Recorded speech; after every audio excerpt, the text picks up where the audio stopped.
pessoal, mais uma semana, mais um vídeo dando continuidade à nossa série sobre a história do Espiritismo.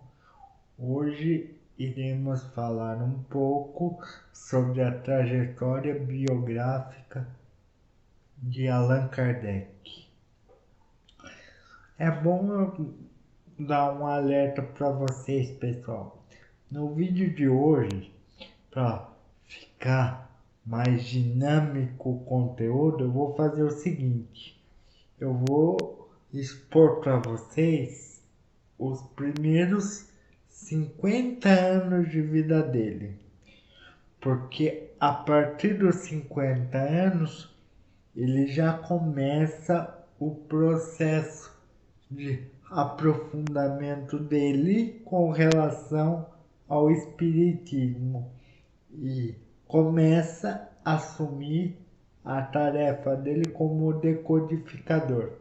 Então, para não ficar repetitivo, como o próximo vídeo vai estar voltado para as principais obras do espiritismo e um pouco da filosofia espírita, eu vou fazer esse corte nesse vídeo 2 para o terceiro, para ficar mais dinâmico e mais fácil o entendimento de vocês e melhorar a minha forma de exposição, tá ok? Então, vamos lá.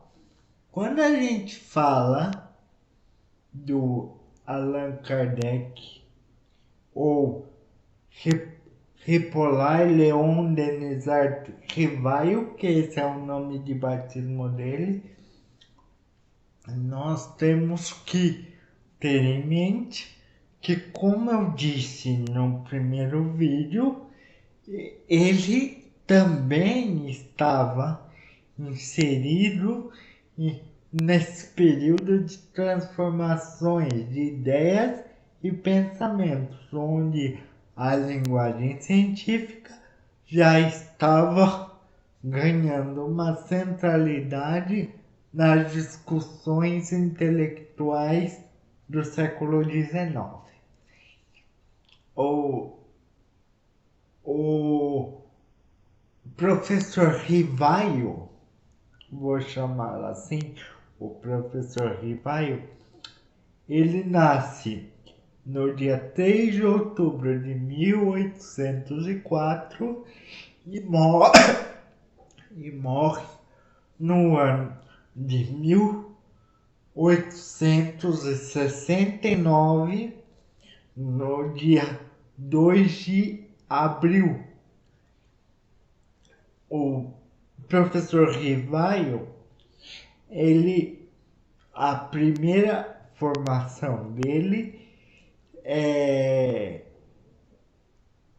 está voltada à pedagogia, sendo que o professor Rivaio era discípulo do João Henrich Pestalozzi, famoso pedagogo.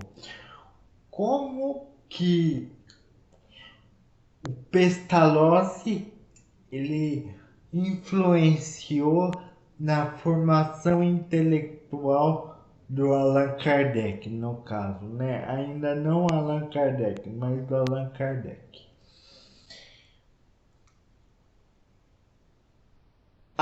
O contato entre os dois começou quando o jovem Allan Kardec, digamos assim, estava na adolescência, uma adolescência que eu digo por volta de 15 anos. E como era típico nessa época, os jovens começavam suas formações muito cedo. E desde sempre, quando jovem, o Allan Kardec mostrou uma curiosidade muito grande e capacidade de observação muito profunda dos fenômenos da natureza, e ele encontrava uma necessidade muito grande de experiências e comprovações dos fenômenos que ele observava.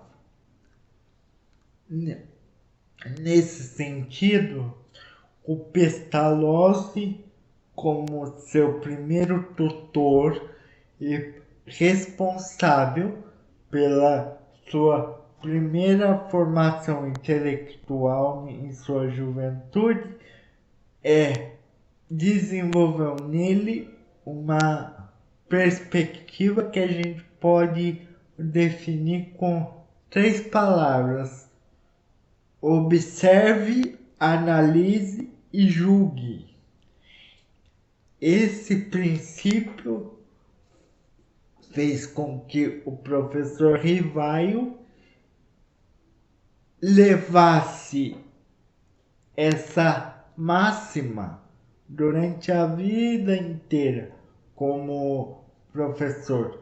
E à medida que ele foi se desenvolvendo, ele se torna pedagogo, começa a desenvolver um método de ensino específico voltado ao desenvolvimento das habilidades individuais de cada pessoa e uma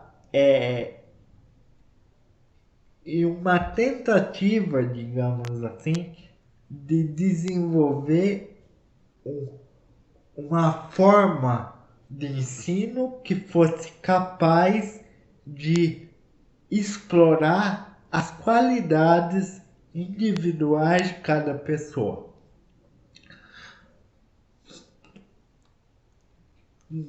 Nessa primeira parte de vida, pessoal, o professor Rivaio, ele começa a se destacar fundamentalmente por livros que estavam voltados ao desenvolvimento de métodos principalmente ligados à matemática, que posteriormente irá desembocar na segunda formação dele, que é voltada à contabilidade, que será fundamental em sua continuidade de vida.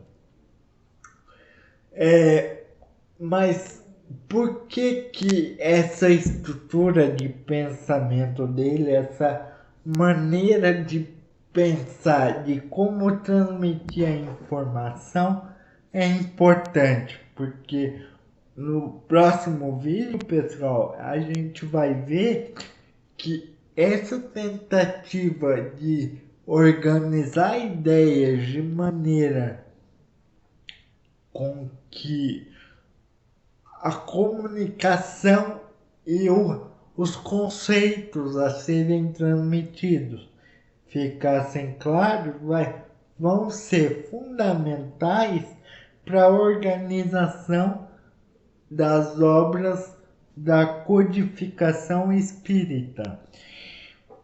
Mas quando a gente fala da constituição do professor Rivaio como estudioso e desenvolvedor de método, podemos dizer o seguinte, que ele sempre tentou, nessa primeira parte de vida, depois de ter recebido a primeira formação do Pestalozzi, ele sempre tentou não se deixar envolver por boatos. ele sempre focou sua observação como principal elemento de contato com coisas novas. Nesse sentido, quando ele teve notícia dos primeiros fenômenos espíritas ocorridos nos Estados Unidos no ano de 1848, a primeira reação dele foi de absoluto descrédito por acreditar que aquelas informações eram provenientes de fantasias de pessoas, de que não existia uma comprovação palpável sobre aquilo que estava acontecendo. Aos poucos, ele, já como professor consagrado, inclusive dono de escola junto com a esposa, ele vai se aproximando das ideias e dos métodos, vamos dizer assim, dos métodos que estavam começando a surgir em torno de manifestações ditas na época como sobrenaturais. Isso, pessoal, quando ele faz 50 anos, ou seja, em 1855, este ano se torna um marco na vida do professor Rivaio, que ele participa pela primeira vez de uma sessão espírita, digamos assim, primeiro contato direto dele com os fenômenos espíritas, e ele começa a se interessar pelo processo de investigação desses fenômenos. E gradativamente ele vai assumindo uma postura de não necessariamente defensor dos fenômenos, da realidade dos fenômenos espíritas, digamos assim, mas ele assume uma postura de pesquisador e investigador, melhor dizendo, investigador profundo. Por que eu estou dizendo isso, pessoal? Porque entre o ano de 1555, 1800, desculpem, pessoal, 1855 e 1857, este período, para ele, foi um momento de absoluto mergulho sobre aqueles fatos que já estavam sendo descritos em alguns lugares, principalmente dos Estados Unidos e algumas cidades da França. Lembrando que o professor Rivaio, ele é da cidade de Lyon, na França. E aos poucos, como eu disse que o Allan Kardec era um produto do tempo dele, Então temos que ter em mente o seguinte: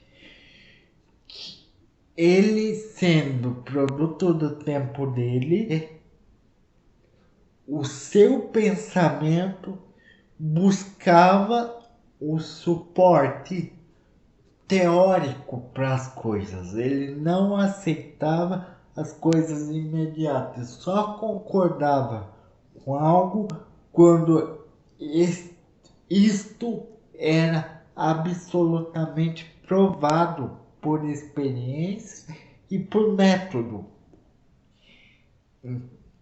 Então, pessoal, no próximo vídeo eu falarei a vocês um pouco sobre o ano de 1857 e também alguns elementos, algumas obras espíritas na sequência que irão influenciar a segunda parte da vida do professor Hippolyte de Leon Rivaio.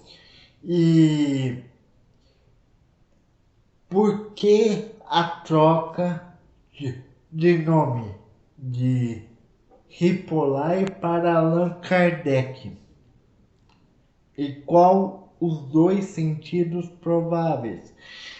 E como o período de 1855 a 1869 foi um marco na vida do professor, e como esse período de 14, 15 anos foi fundamental para a consolidação do espiritismo, inicialmente como um movimento filosófico, mas depois podemos dizer sim que o espiritismo se caracteriza como um movimento religioso e favorece esse entendimento todo, a estrutura que se desenvolve a partir da organização feita por Allan Kardec. Mas isso, pessoal, ficará para a terceira parte. Não se esqueçam de se inscrever no canal Leandro Faria Dose de História. Me sigam no Instagram Leandro Faria Historiador. E particularmente hoje, pessoal, eu queria encerrar o vídeo de maneira diferente, parabenizando todos os historiadores, porque esse vídeo está sendo gravado no dia 19 de agosto, o dia do historiador. Então, meus caros colegas, parabéns, sigamos firmes e coragem. Boa semana, pessoal, fiquem bem e cuidem-se. Grande abraço, até a parte 3.